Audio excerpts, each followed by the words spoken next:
आनंद करवाया है। मैं बाई प्रोफेशन सीए हूँ। मैं डॉक्टर जाकिर साहब को दुबई से जानता हूँ। वहाँ पे मेरा एक मुस्लिम फ्रेंड था, उसने आपके बारे में मुझे बताया था। मैं आपका शुक्रिया अदा करना चाहता हूँ कि आपने इस्लाम के बारे में बहुत सारी भ्रांतियों को दूर किया है। मेरी मुसलमानों के बारे में जो अच्छी बातें हैं वो ये है कि मुसलमान लोग ज़्यादातर झूठ नहीं बोलते हैं, किसी को धोखा नहीं देते हैं, दूसरे का पैसा भी नहीं खाते हैं। लेकिन मुझे एक बात मुसलमानों से कहनी है कि वो लोग गाय का मांस क्यों खाते हैं। आनंद भाई ने सवाल किया। वो कहते हैं कि वो मुझे दुबई से जानते हैं माशाल्लाह, और कई सालों से मेरे तकरीर सुन रहे, और वो कहते हैं कि उनके तजुर्बे के हिसाब से वो समझते हैं कि मुसलमान अच्छे लोग हैं, सच बोलते हैं, झूठ नहीं बोलते, किसी का पैसा नहीं खाते। लेकिन एक उनको मुसलमानों के बारे में एक चीज जो खटकती है कि मुसलमान गाय का गोश्त क्यों खाते, वो उनका सवाल है। मैं पहले बोलना चाहता हूँ भाई साहब आनंद जी कि एक मुसलमान अच्छा मुसलमान रह सकता है 100% शाकाहारी होने के बाद भी। A Muslim can be a good Muslim even by being a pure vegetarian. शुद्ध शाकाहारी होने के बाद भी एक मुसलमान 100% अच्छा मुसलमान रह सकता है।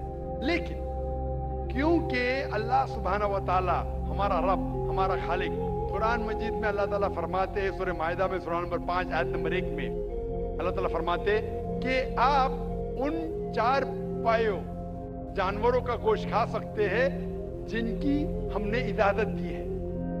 अल्लाह ताला फरमाते सूरह नहल में सूरह नंबर 16 आयत नंबर 5 में कि आप कैटल का गोश्त खा सकते हैं। कुरान में जिक्र आता है सूरह मोमिनून में सूरह नंबर 23 आयत नंबर 21 में कि आप कैटल में से आपको मिलता है दूध, उनमें से मिलती है आपको गर्मी, और आप इनका गोश्त खा सकते हैं। तो जब अल्लाह सुब्हानहू व तआला हमारा खालिक, हमारा मालिक कहता है कि आप गोश्त खा सकते, तो क्यों हमें नहीं खाना चाहिए। मैं आपको कोशिश करूंगा बताने के लिए कि आज की साइंस ये कहती है कि हमारे जिस्म में हमको प्रोटीन की जरूरत है, कम से कम 23 एमिनो एसिड की जरूरत है। यही 23 में से 8 एमिनो एसिड हमारे जिस्म में नहीं बनते। उसके लिए फर्ज है कि ये हमारे खाने में हमें ये अमीनो एसिड मिलना चाहिए। कोई भी शाकाहारी, कोई भी भाजी पाला नहीं है जिसमें आटों के आटो अमीनो एसिड मौजूद है। फ्लैश में, गोश्त में आटो अमीनो एसिड मौजूद है। इसे साइंस कहती है कंप्लीट प्रोटीन, कंप्लीट फूड। आज साइंस ये कहती है कि फ्लैश फूड में, गोश्त में प्रोटीन है, नियासिन है, विटामिन B1 है, इससे सेहत अच्छी बनती है। और आज आप देखेंगे जो जानवर जो शाकाहारी होते हैं, जो सिर्फ भाजी पाला खाते हैं, भेड़, बकरी, गाय, आप देखेंगे इन जानवरों के दांत इनके चपटे हैं, उनके पास हर्बीवोरस सेट ऑफ टीथ है। ये सिर्फ भाजी पाला खाते, गोश्त खा ही नहीं सकते।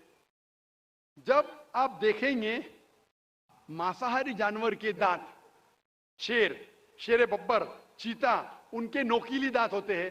ये सिर्फ गोश्त खाते हैं, भाजी पाला खा ही नहीं सकते।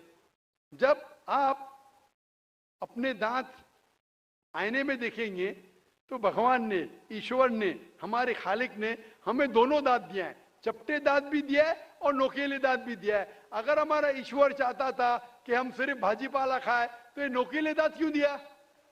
गोश्त खाने के लिए। आज की साइंस कहती है कि जो डाइजेस्टिव सिस्टम है हर्बीवोरस एनिमल का, गाय, भेड़, बकरी के, वो सिर्फ भाजी पाला डाइजेस्ट कर सकते, गोश्त को डाइजेस्ट कर ही नहीं सकते। जो डाइजेस्टिव सिस्टम कार्निवोरस एनिमल का है, चीता, शेर, शेर बब्बर, ये सिर्फ गोश्त डाइजेस्ट कर सकते हैं, भाजी पाला नहीं। लेकिन हम इंसानों को अल्लाह ताला ने, हमारे ईश्वर ने स्मॉल इंटेस्टाइन भी दिया है, बिग इंटेस्टाइन भी दिया है। हम भाजी पाला भी डाइजेस्ट कर सकते, गोश्त भी डाइजेस्ट कर सकते। अगर हमारा ईश्वर चाहता था कि हम सिर्फ भाजी पाला खाए, तो हमें ये डाइजेस्टिव सिस्टम क्यों दिया जो गोश्त को भी डाइजेस्ट कर सकता है? तो साइंटिफिकली हमारा जिस्म, हमारे ईश्वर ने ऐसा बनाया है कि हम भाजी पाला भी खा सकते हैं, गोश्त भी खा सकते हैं। और बहुत लोगों को गलत फहमी है कि हिंदू मजहब में गोश्त खाने की ममानियत है। भाई आप हिंदू है ना? आपके नाम से लगता है आप हिंदू है। हिंदू है ना सर? जी हिंदू ही है। आप हिंदू है ना? हाँ हाँ बिल्कुल सही, आपके नाम से लग रहा है, आनंद आपका नाम है, आप हिंदू है। आपको गलतफहमी होंगी कि हिंदू मजहब में गोश्त खाना हराम है। आप जब हिंदू मजहबी किताब पढ़ते हैं, आपकी मजहबी किताब में लिखा है कि गोश्त भी खा सकते हैं, मांस भी खा सकते हैं और बीफ भी खा सकते हैं, गाय का गोश्त भी खा सकते हैं। आप जब पढ़ेंगे मनुस्मृति चैप्टर नंबर 5 अध्याय नंबर 5 श्लोका नंबर 30 में लिखा है कि अगर खाने वाले जानवर, अगर खाने वाले मखलूक उस चीज को खाती है जो खाने वाले जानवर है, तो आप कोई गुनाह नहीं कर रहे, क्योंकि ईश्वर ने कुछ मखलूक को बनाया है खाने के लिए और कुछ मखलूक को खा जाने के लिए। Some to eat and some to be eaten. तो अगर आप खाने वाले जानवर खाते हैं तो गुनाह नहीं कर रहे। लिखा है मनुस्मृति में अध्याय नंबर 5 श्लोका नंबर 31 में कि अगर आप पूजा के लिए जानवर को कत्ल करते हैं तो कोई गुनाह नहीं करते। लिखा है मनुस्मृति में अध्याय नंबर 5 श्लोकान नंबर 39 और 40 में कि ईश्वर ने कुछ जानवर को बनाया है पूजा के लिए, सैक्रिफाइस के लिए। तो killing in sacrifice is not killing.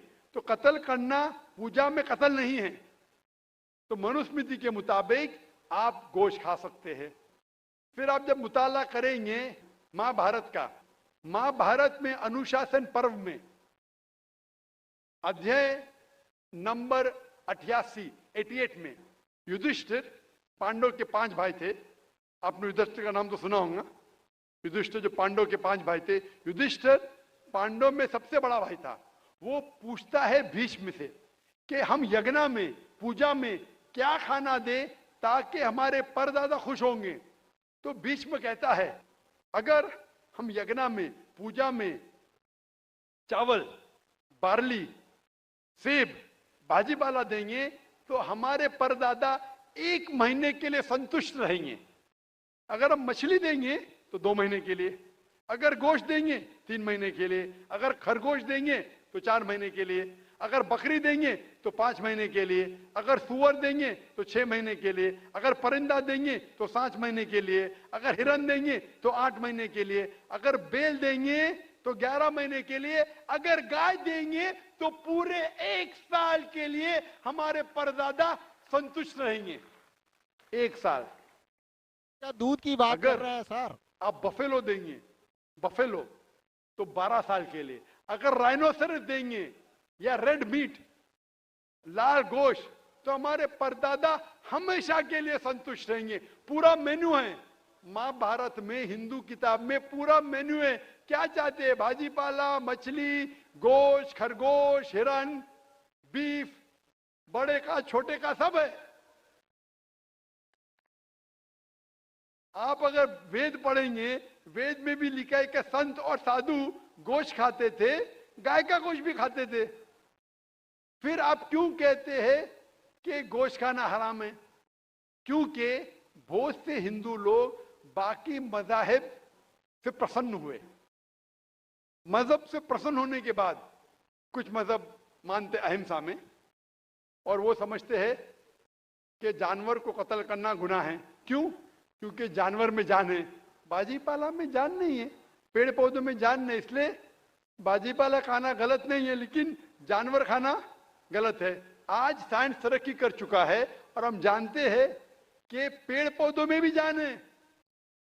तो उनकी लॉजिक जरा बदल गई। हाँ हाँ जाकिर भाई, हम जानते हैं पेड़ पौधों में जान है, लेकिन पेड़ पौधे उनको दर्द का एहसास नहीं है, उन्हें दर्द नहीं होता। पेड़ पौधों को दर्द नहीं होता है और जानवर को दर्द होता है, इसीलिए जानवर खाना बड़ा गुनाह है, पेड़ पौधे खाना कम गुनाह है। आज साइंस फिर से तरक्की कर चुका है।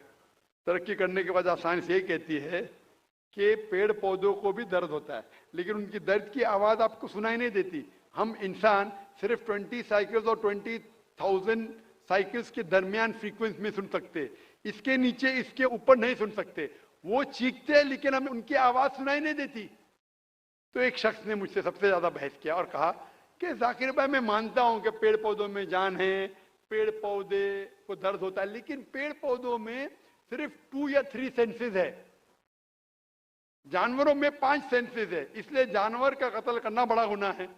तो मैंने उससे पूछा कि अगर आपका भाई पैदा होता है 2 सेंसेस कम के साथ, वो सुन नहीं सकता है और बात भी नहीं कर सकता है, गूंगा है और बहरा है, जब वो बड़ा होता है और अगर कोई इंसान उसका कत्ल करता है तो क्या आप जाके कहेंगे जज से, मिलॉर्ड कातिल को कम सजा दो क्योंकि मेरा भाई गूंगा था, वो सुन नहीं सकता था, बात नहीं कर सकता था? आप तो कहेंगे कातिल को डबल पनिशमेंट दो, मेरा भाई तो मासूम था, ना सुन सकता था ना बात कर सकता था। इस्लाम में 2 सेंसेस लेफ्ट और 2 सेंसेस मोर नहीं। इस्लाम में अल्लाह ताला फरमाते सूरह बकरा में सूरह नंबर 2 आयत नंबर 168 में 168 में, eat of the good things which Allah has provided you, जो अच्छी चीज आपको आपके अल्लाह ने दिए उसको आप खा सकते हैं। तो आप अगर मुताला करेंगे मजहबी किताबों का और साइंस का, गोश्त खाना कोई गलत नहीं है और मुझे खुसूसन कोई गिला शिकवा नहीं अगर गैर मुस्लिम, अगर हिंदू गोश्त नहीं खाते, मुझे कोई गिला शिकवा नहीं, क्योंकि अगर सब हिंदुस्तानी गोश्त खाने लगेंगे तो हिंदुस्तान में गोश्त का भाव बढ़ जाएगा। आज महंगाई का जमाना है, पेट्रोल का भाव बढ़ रहा है, सब हिंदुस्तानी गोश्त खाने लगेंगे तो गोश्त का भाव भी बढ़ जाएगा। तो मुझे कोई गिला शिकवा नहीं आप अगर गोश्त नहीं खाते, लेकिन अगर आप ये कहेंगे कि गोश्त खाना गलत है तो आपको आपकी मजहबी किताबों के बारे में नहीं पता है और साइंस का भी नहीं पता है। अगर आप कहेंगे किसी की जान नहीं लेना चाहिए तो आप 2 मिनट भी जी नहीं सकते। हम जो सांस ले रहे हैं ये जर्म्स है, जर्म्स में भी जान है, आप सांस लेने से उनका कत्ल कर रहे तो आप जी नहीं सकेंगे। इस्लाम में यह है कि जो चीज की इजाजत है वो आप खा सकते, जो हराम है उसको नहीं खाना चाहिए।